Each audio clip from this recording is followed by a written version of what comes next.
Hello students, আসসালামু আলাইকুম। Changing voice তৃতীয় লেসনে তোমাদের স্বাগতম। আমরা প্রথম লেসনে কভার করেছি প্রেজেন্ট টেন্স, দ্বিতীয় লেসনে কভার করেছি পাস্ট টেন্স। আজকে তৃতীয় লেসনে আমরা কভার করব future indefinite tense, future continuous tense and future perfect tense.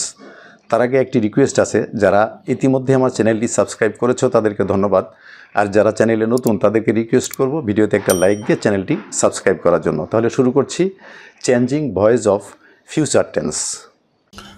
Voice টেন্সের লেসন 3তে আমরা দেখব কিভাবে ফিউচার টেন্সের অ্যাক্টিভ ভয়েস থেকে প্যাসিভ ভয়েসে রূপান্তর করতে হয়। ফিউচার টেন্সকে কিভাবে অ্যাক্টিভ ভয়েস থেকে প্যাসিভে রূপান্তর করতে হয় এটি আমরা দেখব লেসন 3তে। তো আমরা প্রথম লেসনে দেখেছি প্রেজেন্ট টেন্সের ভয়েস চেঞ্জ, দ্বিতীয় লেসনে দেখেছি পাস্ট টেন্সের ভয়েস চেঞ্জ, এবং আজকে আমরা দেখব ফিউচার টেন্সের ভয়েস চেঞ্জ কিভাবে করতে হয়। তো প্রথমেই আমরা বেসিক রুলসগুলি আরেকবার একটু আলোচনা করে নেই। নাম্বার 1, অ্যাক্টিভ ভয়েসের অবজেক্ট প্যাসিভ ভয়েসে হবে সাবজেক্ট।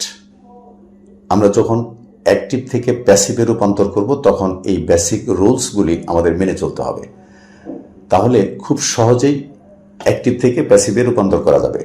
নাম্বার 2, সাবজেক্ট অনুযায়ী সুইটেবল একটি অক্সিলিয়ারি ভার্ব বসবে। নাম্বার 3, মূল ভার্বের সবসময় প্যাসিভ ভয়েসে মূল ভার্বের সবসময় পাস্ট পার্টিসিপল ফর্ম হবে। নাম্বার 4, সব শেষে বাই অথবা উইথ যুগে অ্যাক্টিভ ভয়েসের সাবজেক্ট প্যাসিভ ভয়েসে হবে অবজেক্ট। এই বেসিক রুলসগুলো অনুসরণ করে আমরা লেসন 3তে শিখব কিভাবে ফিউচার ইনডিফিনিট, ফিউচার কন্টিনিউয়াস এবং ফিউচার পারফেক্ট টেন্সের ভয়েস চেঞ্জ করতে হয়। প্রথমেই ফিউচার ইনডিফিনিট টেন্সের স্ট্রাকচারটা আমরা দেখে নিই। ফিউচার ইনডিফিনিট টেন্সের স্ট্রাকচার হচ্ছে প্রথমে সাবজেক্ট, সাবজেক্টের পরে সুইটেবল, শ্যাল অথবা উইল মোডাল অক্সিলিয়ারি ভার্ব, এরপর হবে মূল ভার্বের বেসিক ফর্ম, এরপর অবজেক্ট।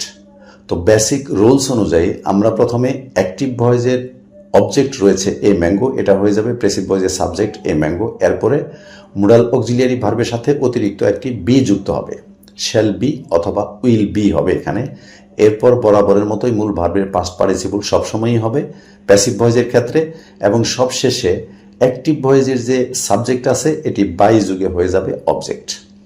তাহলে I shall eat a mango, এই অ্যাক্টিভ ভয়েসের প্যাসিভ ফর্মটি হবে a mango will be eaten by me. আমরা যদি সেকেন্ড এক্সাম্পলটা দেখি, the boy will play cricket.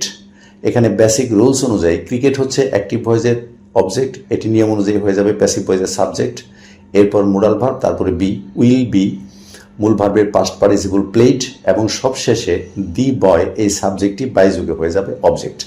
তাহলে the boy will play cricket, এই অ্যাক্টিভ ভয়েসের প্যাসিভ ফর্মটি হচ্ছে cricket will be played by the boy.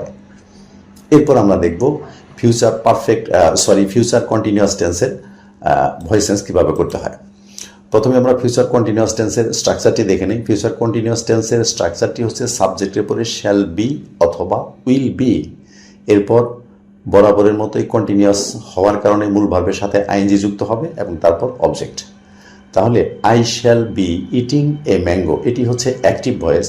Basic rules অনুযায়ী অ্যাক্টিভ ভয়েসের যে অবজেক্ট এ ম্যাঙ্গো, এটা প্যাসিভ ভয়েসে হয়ে যাবে সাবজেক্ট।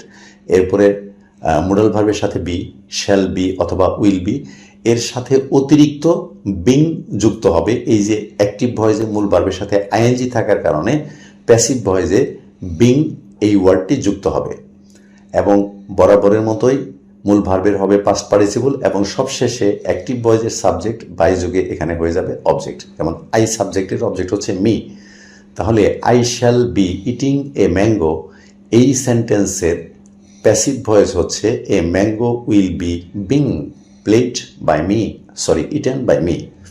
আমরা সেকেন্ড এক্সাম্পলটা দেখি, the boy will be playing cricket. এখানে বেসিক রুলস অনুযায়ী ক্রিকেট এই অবজেক্টিভ হয়ে যাবে প্যাসিভ ভয়েসের সাবজেক্ট, এরপরে উইল বি এবং আইএনজি থাকার কারণে এখানে অতিরিক্ত বিং যুক্ত হবে, এবং মূল ভার্বের পাস্ট পার্টিসিপল সবশেষে বাই যুগে দি বয় এই সাবজেক্টটি হয়ে যাবে এখানে অবজেক্ট। তাহলে the boy will be playing cricket, এই অ্যাক্টিভ ভয়েসের প্যাসিভ ফর্মটি হবে cricket will be being played by the boy. এরপর আমরা দেখব future perfect tense. Future perfect টেন্সের ভয়েস চেঞ্জ কীভাবে করতে হয়। ফিউচার পারফেক্ট টেন্সের ভয়েস চেঞ্জটা কীভাবে করতে হয় আমরা দেখে নিই। ফিউচার পারফেক্ট টেন্সের স্ট্রাকচারটি হচ্ছে সাবজেক্ট, এরপরে শ্যাল হ্যাভ অথবা উইল হ্যাভ, মূল ভার্বের পাস্ট পার্টিসিপল, এবং সবশেষে থাকবে অবজেক্ট। বেসিক রুলস অনুযায়ী অ্যাক্টিভ ভয়েসের অবজেক্ট এ ম্যাঙ্গো, এটা প্যাসিভ ভয়েসের হয়েছে সাবজেক্ট, এরপরে শ্যাল অথবা উইল মোডাল ভার্বের পরে হ্যাভ, এরপরে অতিরিক্ত একটি বিন এখানে যুক্ত হবে, BEEN বিন, এবং মূল ভার্বের পাস্ট পার্টিসিপল সব শেষে বাই যুগে অ্যাক্টিভ ভয়েসের সাবজেক্ট হবে, প্যাসিভ ভয়েসের অবজেক্ট। তাহলে I shall have eaten a mango, এই অ্যাক্টিভ ভয়েসের প্যাসিভ ভয়েসটি হবে a mango will have been eaten by me. আমরা সেকেন্ড এক্সাম্পলটা দেখি। The boy will have played cricket, এখানে ক্রিকেট হচ্ছে অ্যাক্টিভ ভয়েসের অবজেক্ট, এটা নিয়ম অনুযায়ী হবে সাবজেক্ট, এরপরে উইল হ্যাভ অতিরিক্ত বিন, এরপরে মূল ভার্বের পাস্ট পার্টিসিপল প্লেড, এরপর সবশেষে দি বয় এই সাবজেক্টটি বাই যুগে হয়ে যাবে অবজেক্ট। এই হচ্ছে ফিউচার পারফেক্ট টেন্সের অ্যাক্টিভ টু প্যাসিভ পরিবর্তন করার নিয়ম। এরপর তোমাদের জন্য রয়েছে একটা এক্সারসাইজ, এই এক্সারসাইজটি তোমাদের করতে হবে এবং কমেন্টে জানিয়ে দিতে হবে কে কে করতে পারলে। ভিডিওটি দেখার জন্য ধন্যবাদ। আগামী পর্বে আমরা দেখব কিভাবে ইন্টারোগেটিভ এবং ইম্পারেটিভ সেন্টেন্সের ভয়েস চেঞ্জ করতে হয়। সে পর্যন্ত সবাই ভালো থাকো, ধন্যবাদ সবাইকে।